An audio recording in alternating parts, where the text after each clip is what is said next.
Dieve, turime būti laimingi. Superinė konservatoriaus Vyšniausko patirtis kur? Melburne, apsaugant paspirtukininkų galvas su šalmais. Seimo delegacija lankėmės Australijoje ir iš Melburno parsivežėme labai puikią idėją. Techniškai viskas yra įmanoma, tai yra labai ganėtinai paprasta ir pigu.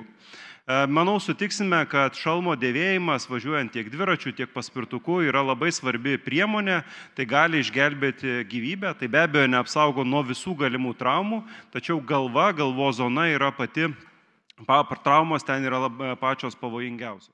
Sutikit, mėlyjei, netoli teko keliauti, pasisemti ir patirties, ir inovacijų.